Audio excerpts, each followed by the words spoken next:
What is up, listeners, and welcome back to the W Sports Podcast. Tubby and Jimothy, we are back at it again because you know what? Week number 7 has just wrapped up in the college football world, and believe it or not, that means we are halfway through the college football season. Jimothy, that's myself, and I'm excited that you guys are along with us. I'm excited that you guys have been with us either just today as your first episode with the podcast, or maybe you've been here since the preseason, and we just want to say thank you guys so much for subscribing to the show. But Tubby, man, you had an impromptu, I got to get this off my chest podcast yesterday, YouTube only. So if you are listening to this podcast and you download it, everybody go to YouTube, make sure you watch it. Tubby, you went off, man, on the Sooners. Yeah, I had to rant real quick. It was eating me away last night. Yeah. Yeah, it was. Yeah, yeah. I had to get it out now because the anger was still there. Yeah, as it should have been. I mean, and so a couple of the notes. So I watched it afterwards because I was working and I couldn't Mhm. unfortunately be a part of it. Otherwise, I would have jumped on and we probably would have had an hour long podcast about it. But Yeah, so if you came here today and you're hoping to hear more about the OU game, we're gonna do some things, not a whole lot. We're gonna lean more on the Texas side because they are number one and they have another yeah. dominant win. But my biggest takeaway with it is you gotta fire Seth Luttrell. This dude has no idea what he's doing when it comes Hmm. to an offense in the Power Four. And here's flat out. If you guys are like, no, patience, or whatever. Tubby and I talked about this a couple weeks ago. What position group has gotten better since Seth Luttrell has taken over? No one. All right, so we'll move on. I don't. The coaching is that's literally what you do. Is Hmm. you make people better. You take what's there and you make them better. So that Yeah, was my biggest takeaway. Tubby, you killed it when you talked about like they tried different things and it was terrible. yeah. You didn't adjust. You couldn't get the ball on the field. It was bad. They were wasting so much talent. They were wasting a great defense, and I put Oh yeah. zero blame on that defense yesterday. Yeah, none at all. Yeah, maybe the few tackling errors that they had in the second quarter, but when you're on the field as much as you've been, and like I said yesterday, reference, time of possession ain't going Yeah. to show that. But when you cannot move the ball offensively, you're putting your defense in such a bad spot. And I think all of us, all OU fans, owe Jackson Arnold an apology because, granted, he did have some of those Some those really bad turnovers weren't. mistakes. Yeah, the turnovers weren't great. But now I think the more I look at it, I go, he was pressing so much more because he knew what the system was doing and the system wasn't doing anything. And so he felt like he had to try to make these big plays Yeah, because they weren't giving. I mean, they threw the ball 4 times over 10 yards yeah, that's yesterday. pathetic. It's pathetic. Yeah, we can't go too far into it, otherwise we No, are going to be some yeah, OU. Yeah. Anyway, so if you guys do feel the pain as a Sooner fan, go to our YouTube page. Make sure you watch yesterday's live stream. Tubby, absolutely, you broke it down, man, so well. So thank you for being willing to do that while the fumes were hot. yeah. No, I like I said, I had to get it out because if I Yeah, didn't, the anger wouldn't have been as much, and so I needed the anger behind it. yeah, yeah. That's the way to do it. Outside of that, Texas Quinn Ewers did come back. He was a little hot early on. He Mhm. wasn't quite settled in, but he did find it eventually. And Texas is number one. I think we've seen so much of the even yesterday. We can get more into this here in a minute. Of Alabama, Georgia struggling a little bit. Ohio State did lose to Oregon, which we'll get into. But so do you see Texas now as the legitimate number one team in the country? Yeah, I believe so. I think Oregon could give them a good run for their money. I mean, Hmm. that game yesterday was great, but I think right now Texas is the legitimate number one team. And I think there's probably two teams right now that you could trust, and it's going to be Oregon and Texas because Oregon has figured things out, Hmm. and offensive wise, they can match up with anyone. Their defense seems like it's starting to maybe get some of its bearings back, but Georgia, Alabama, you can't trust them right now. I mean, pretty much anyone outside those top two teams, you can't trust them. And so Hmm. Texas, yeah, hats off to them. And I didn't get to say it yesterday because yesterday was more just about ranting about Oklahoma. But I mean, you got to give credit where credit's due. Texas came out and they knew the game plan they had to play, and they played it perfectly. Trey Wisner, they emerged as their starting running back. I think going forward, Hmm. the young freshman, he was hard to bring down. Like you said, Hmm. Quinn looked a little shaky at the beginning, but he settled in like a good veteran quarterback should, Hmm. and pretty much picked him apart. the second quarter on, I mean, the defense is better, I think, than I expected. But I still think that there's a lot to be wondered because they Yeah. haven't played an offense. And Yeah. I mean, you played Oklahoma and you played Michigan, but Yeah. you go look at the Exactly. rankings. Oklahoma and Michigan are ranked 122nd and 124th in total offense in Yeah. college football right now. I think they are dead. Like, what is it? Last and second to last in Power 4 offense. I mean, there are some really pathetic offenses right now. I don't know which one I'd rather be. I guess if you're Michigan, at least you won the championship last year. So give me that one all day. Yeah, absolutely. But Mississippi State, UL Monroe, UTSA, and Colorado State, the other one. So I don't know. I do think their defense is talented, but I just honestly don't know that we've actually even seen if they're good or not. We just haven't seen it. And next week we get to see them against Georgia, who's struggled a little bit, but it's a top 5 matchup again. So at least there's that. And then good chance that Vandy's the one who knocks down Texas. So everybody, we called it here first on the W podcast. So yeah, watch out for Diego Pavia. There you go. And I'm just disappointed it's Texas. Oh God, so gross. Yeah. Again, 49-0. You mentioned it was one thing. We knew that going into it. This shouldn't have happened. So no. Let's move on to Oregon. Dillon Gabriel. Man, I wish we still had Dillon Gabriel. Oh man, he would have at least gotten to 16 points, 20 points, maybe. Yeah, you would hope. I don't know. That play calling. We don't know. It's pretty bad. But so what did you see in the Ohio State goes to Oregon in Eugene? It's where game day's at. It's a big game, and Oregon is able to eke it out, and it was a nail biter the whole way. That offense for Oregon is absolutely dangerous. Like the defense, there's still a lot to work on there, but you were playing a really good offense in Ohio State. I think the biggest thing is we finally saw that Ohio State's just not still quite there. Defensive wise, they've got all Americans everywhere, and you couldn't stop this. I mean, before this, and they're like in the same boat as Texas, where they hadn't played anyone, so you weren't quite sure. They had given up, average 200 yards a game. They gave up 200 passing yards to Dillon Gabriel in the first half. Yeah. So I think that it's kind of the typical Ohio State the last few years. You can beat the little teams, can't beat the big teams. I saw right before we came on, Ryan Day is 1-7 versus top 5 teams. And that's not even a storyline anymore. That is a theme. That is a normal. Like this is. So he's gonna have to figure that out, especially as an expanded playoff comes around, because we're getting to that point now where people are gonna. I've been really intentional to not look at any playoff brackets this early in the season, but you're getting to that point where once we've, let's say 2 or 3 more weeks that you're looking at conference play, like, hey, this is a big deal. So obviously Ohio State can still bounce back, and we could see a repeat in this game as we go on through.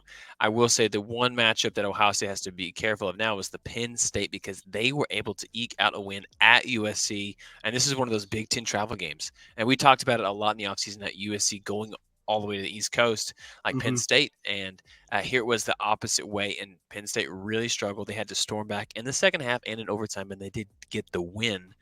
Is this bigger story about USC or Penn State? USC. I still think that Penn State, they're questionable. I don't think they're a top 10 team as good as they've played against not so great teams. But I think it's a theme, like we mentioned with Ryan Day. It's a theme with Lincoln Riley. You can't hold on to leads. We've seen it at Oklahoma. Would let teams back in. It's just USC. They're just not anywhere close to what they expected when they gave Lincoln Riley $13 million to leave Oklahoma. Dude. Yeah, it definitely. I mean, they're gonna have to fix something there. But Penn State, I mean, this is the year Penn State makes that deep run. But I agree. Drew Aller did have a couple more picks. Again, he had 3 picks. I thought it was just 2. It was 3 picks, and they really didn't move the running game effectively outside of Drew Aller, who had 4 scrambles for 32 yards. So tight end had an incredible game. Right? Yeah. How many catches was it? 17? Is that what I heard? Yeah, 17 catches for 200 yards and 4 touchdowns. Yeah, that is a Penn State tight end stat line. And one of them, he snapped the ball and then caught the touchdown, which is pretty awesome. Yeah. I mean, who else is going to draw that up? That's pretty good. Yeah. Who are you more worried about or frustrated with right now? As you look at this big cluster of SEC teams that were in the top 10, Ole Miss, Tennessee, Alabama, and Georgia. One of those teams, Ole Miss, lost to LSU on the road, which you can get that as an overtime loss, not a huge deal. But Tennessee barely beats out in overtime over Florida. We talked about this game in the lead up podcast. Alabama. I mean, they even gave up the onside kick. They did everything they could to try and lose that game. And then obviously Georgia against a 1-4, now 1-5 Mississippi State team, 41-31. Yeah, I mean, I think if you're a fan of any of these teams, you're worried.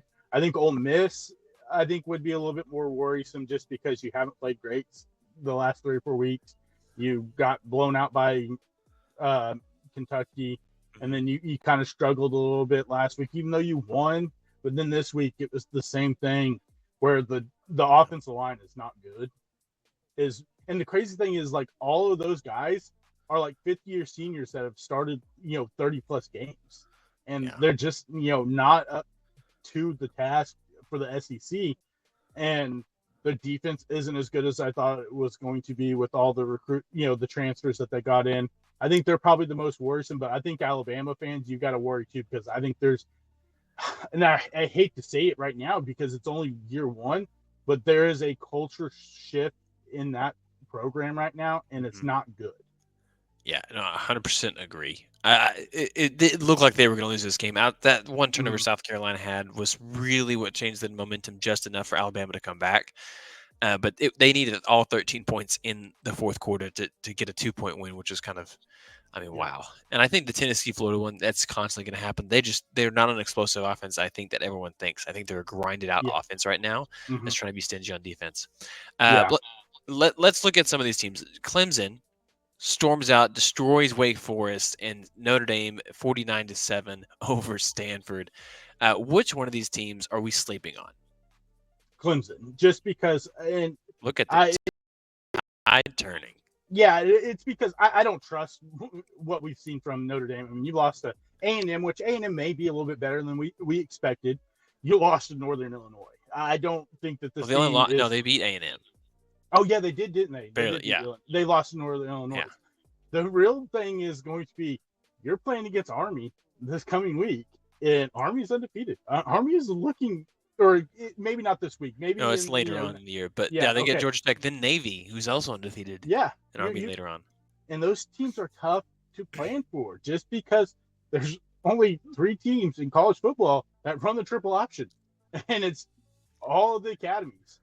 So it's tough to plan for. And the way Army and Navy are playing right now, I think it will be tough, knockout, drag out fights. And I just don't know if Notre Dame has that in them for a tough knockout, drag out fight, because we saw what Northern Illinois did to them in a tough drag out, knockout fight, and they crumbled. Yeah, I'm gonna make that the title of the podcast. Knockout, drag out fight, that, and then what was the thing you said a couple weeks ago? The old-fashioned slobber knocker. That was it, man. You're bringing it. I love it. So one of the games it was another Boise State. I'm going to hit a couple of these real quick, but Boise State had another game, another Alshon Jeanty 200-yard game and a score. Yeah. So 2 scores, actually, a receiving touchdown, too. He stinks. I mean, he dropped his average to 9.9. Get the kid out of the game. Get him out of the game, yeah. And that's what's funny is, like, this is what we thought Ollie Gordon was going to be in Oklahoma State this year. Teams are obviously game planning against him, and they just can't stop him this year. No. BYU 6-0 and just dominated Arizona. Sneaky. I mean, so far our sleeper picks have not worked out for the Big 12. Iowa State. Arizona is who I was talking about. Sorry, I'm talking about. Yeah, we talked about Iowa State. Iowa State did win. I'm sorry we overlooked Iowa State again. They just beat West Virginia on the road. No, Arizona. I kind of expected maybe Arizona to. It was either they were going to run with the momentum of what happened with Jedd Fisch leaving the way he did, or they were going to kind of fumble and they're like Arizona. Right now. Yeah. All right. So now one of the games I want to hit real quick was Colorado, Kansas State. Dude, I was so close on this one. You were? I thought I had this. I thought I had it when I called the upset, but K-State does prevail. Avery Johnson throws the big touchdown at the end. I had a big game. So, I mean, bigger win for K-State, or are you still seeing the writing on the wall that Colorado might be turning a little bit more this year than we expected? Yeah, Colorado's definitely getting better. Their defense has improved a lot compared to what it did last year, and it's kind of hard to go down from as bad as the defense was last year.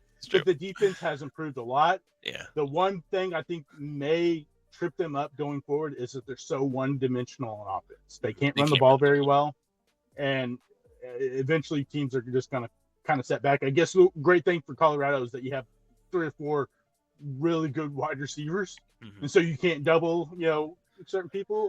But it's definitely, I think, will maybe rear its head a little bit more as the season goes on. But I will give them credit where credit's due. That defense has improved a lot compared to last year. Yeah, and I think of those 3 receivers, I don't know if it's all 3 of them, but 3 of them did get hurt this last week, so they need to get healthy before this next weekend against, who is it? Arizona, I think. Arizona. So so we're halfway through the season.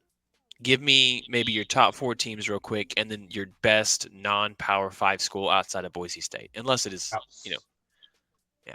Okay, so you got Texas, Oregon, 1, 2. I think Ohio State's still 3, and until we can see more, just because, like I said, this is the one team that they've played that really matters, and we'll see what happens going forward. I'm gonna reluctantly throw Georgia there just because Georgia has won recently, but I'm not super confident with Georgia right now. I think it's a 2-team race right now, and it's Texas and Oregon. Outside of Boise State, man, making it tough for you. Yeah, I'm trying to think of. Do you know who else is ranked outside of Boise State? Yeah, Army and Navy. Watch out for Army. Okay, real quick trivia. Before Texas trailed to Oklahoma, there was 3 teams entering this week that hadn't trailed at all season. Who are those other 2? Who are the final 2 teams? Army hadn't trailed. Army hasn't trailed. Who's the second team?